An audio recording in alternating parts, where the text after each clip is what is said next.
Kita akan melanjutkan pembahasan sebelumnya. Xiao Yan berkata bahwa intensitas ini melampaui bahan terbaik yang berada di dataran benua Doqi. Di sisi lain pria tua tersebut pun segera berteriak dengan marah.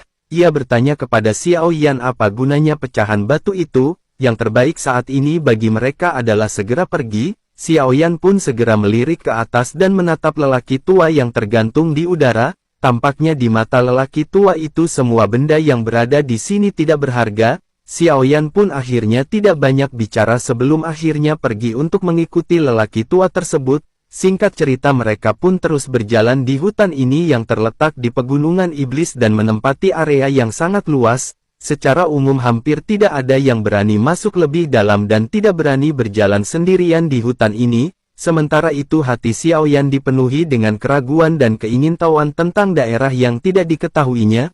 Kekuatan spiritual Xiao Yan pun segera meledak di antara alisnya dan menyebar ke seluruh hutan. Menyadari hal tersebut lelaki tua itu pun seketika sedikit terkejut.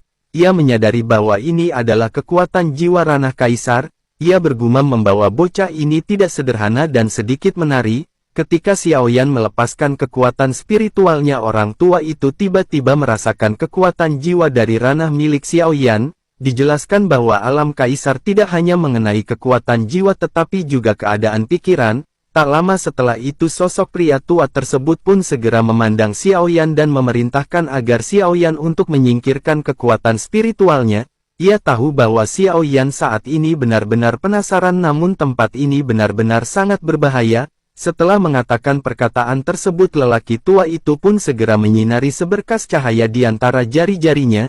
Ia segera langsung menembakkan ke kepala Xiao Yan dan berkata agar ia melihat benua ini. Bersamaan dengan itu sejumlah besar informasi tiba-tiba mengalir ke dalam pikiran Xiao Yan. Perlahan Xiao Yan mulai memiliki pemahaman yang samar tentang benua ini. Ini adalah dunia di mana kaisar dipindahkan dan inilah benua kaisar. Seperti benua-benua lain tidak ada sihir di benua ini tetapi keberadaan roh masih menjadi satu-satunya tema di benua ini. Ini adalah dunia milik Kaisar Do dan hanya Kaisar Do yang bisa bertahan dan tumbuh di ruang ini. Benua Doqi adalah kekuatan puncak tetapi di benua Kaisar kekuatan Kaisar hanyalah eksistensi yang paling dasar. Selain itu meskipun seorang Kaisar bisa menghancurkan bumi di benua Doqi, namun di benua ini kekuatan Kaisar tampaknya telah terbatas. Dengan kata lain meskipun kekuatan Xiao Yan dapat menghancurkan bumi di benua Doqi, di benua ini bahkan Xiao Yan tidak bisa mengerahkan 1/10 dari kekuatannya.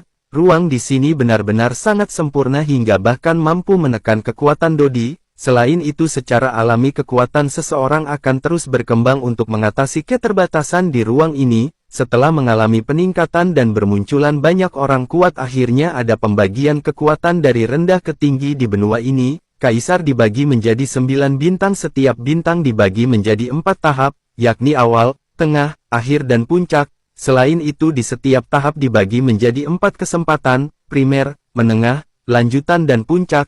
Di atas dari tingkatan tersebut masih ada keberadaan Kaisar Do yakni Dosian, di mana seluruh benua ini hanya bisa dicapai oleh sosok tersebut, dan sosok tersebut adalah pencipta ruang ini. Sementara itu di sisi lain tampaknya api di tubuh Xiao Yan telah ditemukan oleh orang-orang di sana. Xiao Yan pun mengerutkan kening dan ia tidak menyangka bahwa orang-orang ini akan mendeteksi api begitu cepat. Salah seorang yang berada di sana segera berkata bahwa ia tidak mengira bocah ini memiliki api langit yang tinggi. Xiao Yan pun segera menatap penuh waspada kepada sosok yang ternyata adalah Kaisar Ming. Cahaya segera bergetar di tangan Xiao Yan sebelum akhirnya pedang besar segera keluar dan mendarat di tangannya.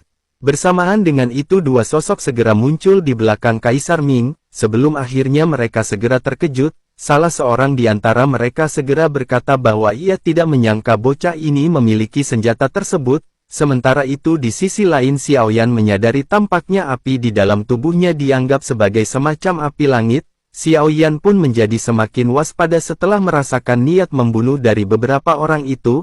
Tentu saja pada saat ini Xiao Yan tidak akan menunjukkan belas kasihan. Sebelum akhirnya Xiao Yan segera melesat. Sementara itu kedua sosok yang ada di belakang Kaisar Ming juga tampaknya tidak bisa menahan amarah mereka. Salah satu di antara mereka segera melesat dengan keras, dan sidik jari emas besar dengan cepat terbantu di udara. Sementara itu Xiao Yan juga langsung menghajar beberapa orang yang berada di sana, ketiganya saling bekerja sama dan berhasil memukul mundur beberapa orang dalam waktu singkat. Sementara itu di sisi lain Kaisar Ming pun menyaksikan Xiao Yan yang berkelahi dengan penuh senyuman, ia pun segera berkata bahwa nama Skyfire memang pantas, hari ini itu akan benar-benar membuka mata orang-orang tua itu.